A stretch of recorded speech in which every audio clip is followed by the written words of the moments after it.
क्योंकि भारतीय जनता पार्टी को इस बात का आभास जरूर होगा कि जो एकनाथ शिंदे उद्धव ठाकरे को कह सकते हैं कि धोखा देकर हमारे साथ आ सकते हैं, जो अजीत पवार शरद पवार को धोखा देकर हमारे साथ आ सकते हैं, वो हमें भी धोखा दे सकते हैं और कभी भी सरकार गिरा जो महायुति गठबंधन है इसमें मुझे लगता है एकनाथ शिंदे 15 दिसंबर जब महाराष्ट्र में मंत्रिमंडल का गठन होता हुआ नजर आया, जब मंत्रियों ने शपथ लेने के बाद से ही महाराष्ट्र में एक सियासी बवाल शुरू हो चुका है।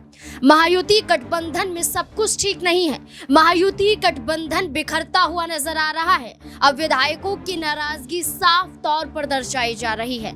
महायुति गठबंधन जहां एकनाथ शिंदे, जहां अजीत पवार, जहां देवेंद्र फडणवीस ने मिलकर आपसी सहमति से एक फैसला लिया कि सरकार चलाने के लिए देवेंद्र फडणवीस को आगे किया जाएगा, बीजेपी को आगे किया जाएगा, तो वहीं अब विधायक नाराज हैं कि एक कदम हमने आगे बढ़ाया आपको सहयोग देने के लिए, लेकिन एक कदम बीजेपी की तरफ से नहीं बढ़ाया गया। अब बीजेपी पर हमलावर एकनाथ शिंदे और अजीत पवार गुट के विधायक नजर आ रहे हैं। एक एक करके नाराजगी जाहिर कर रहे हैं। दर्शा रहा है कि क्या अब एकनाथ शिंदे और अजीत पवार गुट के विधायक बागी होते हुए नजर आएंगे? क्या इस कड़ी में एकनाथ शिंदे और अजीत पवार कोई बड़ा फैसला लेने के लिए मजबूर हो जाएंगे? कई सवाल महाराष्ट्र की राजनीति में अब उठ चुके हैं। सवालों के जवाब लेंगे। मेरे साथ मेरे सहयोगी सिराज मौजूद हैं। और सिराज, हम देख रहे हैं कि जब से कैबिनेट का विस्तार हुआ है, जहां 39 मंत्रियों ने शपथ ली है, कई विधायक नाराज हैं कि उन्हें मंत्री पद नहीं मिला। सबसे पहले हम रामदास अठावले की बात कर लेते हैं, उनकी पार्टी की बात कर लेते हैं। विधानसभा चुनाव के परिणाम में देखा जाए तो एक ही सीट वो जीत पाते हैं और दबाव डालते हैं बीजेपी पर कि उन्हें कम से कम एक मंत्री पद तो मिलना ही चाहिए। लेकिन इसके साथ साथ रामदास अठावले ये भी कहते हैं कि उन्हें तो न्योता तक ही नहीं मिला मंत्रियों के शपथ ग्रहण समारोह को लेकर। क्या कहा जाएगा कि एक तरफ एकनाथ शिंदे, एक तरफ अजीत पवार, तो दूसरी तरफ अब रामदास अठावले भी बीजेपी पर दबाव बना रहे हैं? जी बिल्कुल, जाहिर सी बात है कि जिस तरीके से भारतीय जनता पार्टी ने महाराष्ट्र चुनाव में जीत हासिल की है ये काबिले तारीफ है और जाहिर सी बात है कि मुख्यमंत्री तो भारतीय जनता पार्टी का ही बनना तय था।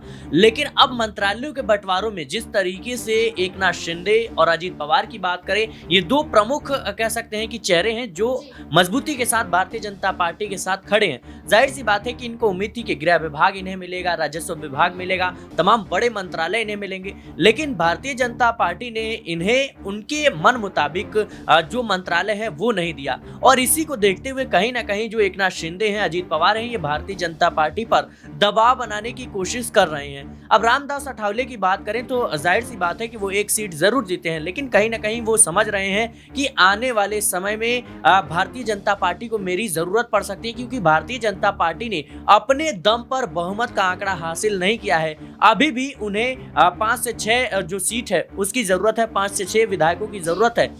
और ऐसे में भारतीय जनता पार्टी के लिए एक एक जो विधायक हैं वो काफी ज्यादा कीमती हैं और इसी वजह से वो अपनी कह सकते हैं महत्व को समझते हैं और कहीं ना कहीं वो दबाव बनाने की कोशिश कर रहे हैं कि मजबूरी में आकर भारतीय जनता पार्टी मुझे जो एक मंत्री पद खाली है उस पर कहीं ना कहीं बैठा दे। लेकिन जाहिर सी बात है कि भारतीय जनता पार्टी ने बहुत ही सोच समझकर एक सीट खाली रखी है। जाहिर सी बात है क्योंकि भारतीय जनता पार्टी को इस बात का आभास जरूर होगा कि जो एकनाथ शिंदे उद्धव ठाकरे को कह सकते हैं कि धोखा देकर हमारे साथ आ सकते हैं, जो अजीत पवार शरद पवार को धोखा देकर हमारे साथ आ सकते हैं, वो हमें भी धोखा दे सकते हैं और कभी भी सरकार गिराने की कहीं ना कहीं कोशिश कर सकते हैं। देखिए, एकनाथ शिंदे के विधायक ने तो सीधा एकनाथ शिंदे को धमकी तक दे डाली। ये कहा कि जब आप उद्धव ठाकरे से अलग हटकर बीजेपी के साथ आ रहे थे तो सबसे पहले मैं खड़ा हुआ था। यहाँ पर नरेंद्र भोंडेकर की बात करें, जो विधायक हैं, जो दबाव डाल रहे थे कि मंत्री पद नहीं मिला, बल्कि एकनाथ शिंदे ने आश्वासन दिया था कि हम आपको मंत्री बनाएंगे। तो देखिए, एकनाथ शिंदे की भी मजबूरी यहाँ पर नजर आती है कि बीजेपी के आगे झुकने के लिए वो तैयार हो जाते हैं।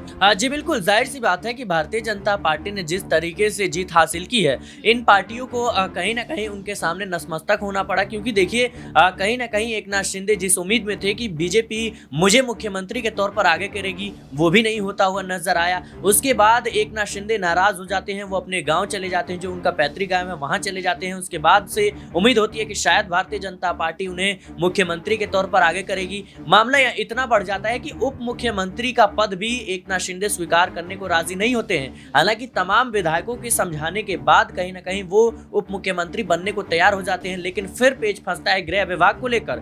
गृह विभाग एकनाथ शिंदे किसी भी कीमत पर खोना नहीं चाहते थे, लेकिन भारतीय जनता पार्टी किसी भी कीमत पर किसी भी पार्टी के साथ अगर गठबंधन करती है तो गृह विभाग नहीं देती है, और ये कहीं ना कहीं भारतीय जनता पार्टी की एक अलग रणनीति है।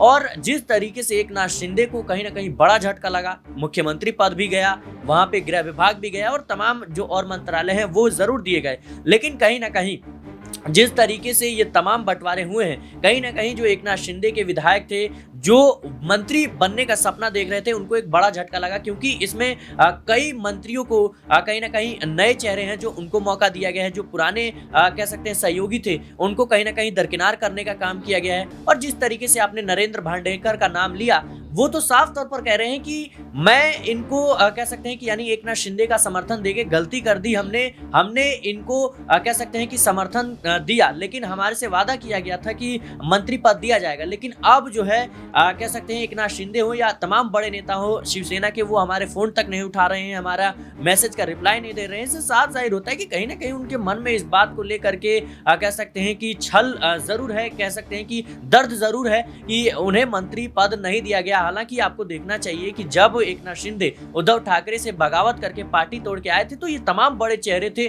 जो कहीं ना कहीं इनके साथ कंधे से कंधा मिलाकर खड़े थे, और इन्हीं के दम पे एकनाथ शिंदे मुख्यमंत्री बने थे। लेकिन अब इसके पीछे की रणनीति क्या है, एकनाथ शिंदे के मन में क्या चल रहा है, अजीत पवार के मन में क्या चल रहा है, कि आखिर क्यों उन्होंने नए चेहरों पर दांव खेला, आखिर क्यों उन्होंने ऐलान कर दिया कि सिर्फ ये जो मंत्री हैं ये 2.5 साल के लिए हैं। 2.5 साल के बाद क्या उनका मोटिव है इसको लेकर के, 2.5 साल के बाद अजीत पवार और एकनाथ शिंदे क्या करने वाले हैं, पर्दे के पीछे क्या कुछ खेल चल रहा है, ये मुझे लगता है कि जानना काफी। यहाँ पर एक बड़ा बयान वारिस पठान का भी सामने आया है। उन्होंने कहा है कि अजीत पवार के जरिए ये 2.5 साल वाला खेल खेलना एक शगुफा जैसा है। उन्होंने कहा है कि साफ तौर पर दिखाई दे रहा है कि महायुति गठबंधन अब गठबंधन के रूप में नजर नहीं आएगा, बल्कि दल बिखरते हुए दिखाई दे सकते हैं। साफ तौर पर वारिस पठान ने हमला कर दिया है बीजेपी पर और ये दर्शा दिया है कि अब ये गठबंधन टूटेगा। क्या लगता है, विधायकों की नाराजगी के चलते एकनाथ शिंदे या अजीत पवार कोई बड़ा कदम बीजेपी के खिलाफ उठा सकते हैं?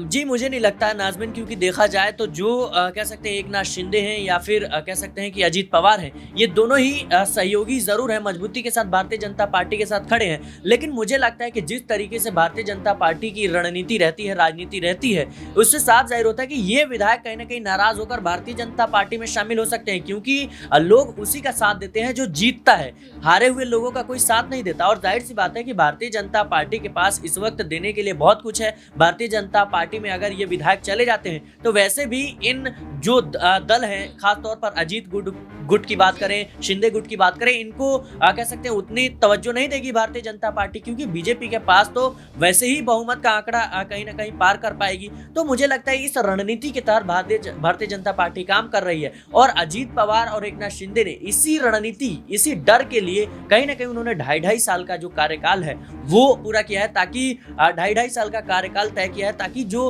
विधायक है जिनके मन में कह सकते हैं कि दर्द रह गया है कि हम नहीं बन पाए मंत्री, उनको कहीं ना कहीं एक दिलासा दिया जा सके कि 2.5 साल बाद आपका नंबर आएगा, 2.5 साल बाद आप मंत्री बन जाएंगे। तो मुझे लगता है कि इस वक्त भारतीय जनता पार्टी में कह सकते हैं कि पूरी तरीके से एक अलग रणनीति से ये पूरा महाराष्ट्र का चुनाव को देखा जा रहा है, और जो महायुति गठबंधन है इसमें मुझे लगता है एकनाथ शिंदे और अजीत पवार फंस चुके हैं। देखिए, कुल मिलाकर 39 विधायकों ने मंत्री पद की शपथ ली, जिसमें से 19 विधायक भारतीय जनता पार्टी के थे, 11 विधायक एकनाथ शिंदे गुट के से। वहीं अजीत पवार की बात करें तो 9 विधायक उन गुट से भी नजर आए। लेकिन भारतीय जनता पार्टी ने हमेशा की तरह यही दर्शाया कि बीजेपी के साथ जुड़े रहना है तो झुककर रहना पड़ेगा, और एकनाथ शिंदे और अजीत पवार पर बड़ा दबाव बनाया गया। लेकिन अभी तो विधायकों की नाराजगी शुरू हुई है, और नाराजगी के चलते एकनाथ शिंदे पर दबाव बनाया जा रहा है, और एकनाथ शिंदे भी कहते हैं कि धैर्य रखिए, अजीत पवार भी कहते हैं कि सबको सबका हक मिलेगा। अब देखना होगा कि विधायकों को समझाने की कोशिश की जा रही है, और क्या इन विधायकों की नाराजगी चलते क्या बीजेपी में बड़ी फूट पड़ती हुई नजर आएगी? क्या एकनाथ शिंदे और अजीत पवार बीजेपी के खिलाफ बड़ा कदम उठाने के लिए मजबूर हो जाएंगे? इस पूरे मुद्दे को लेकर अब आपको क्या लगता है, अपनी राय कमेंट सेक्शन में दें। देखते रहें SPN9 न्यूज़। धन्यवाद।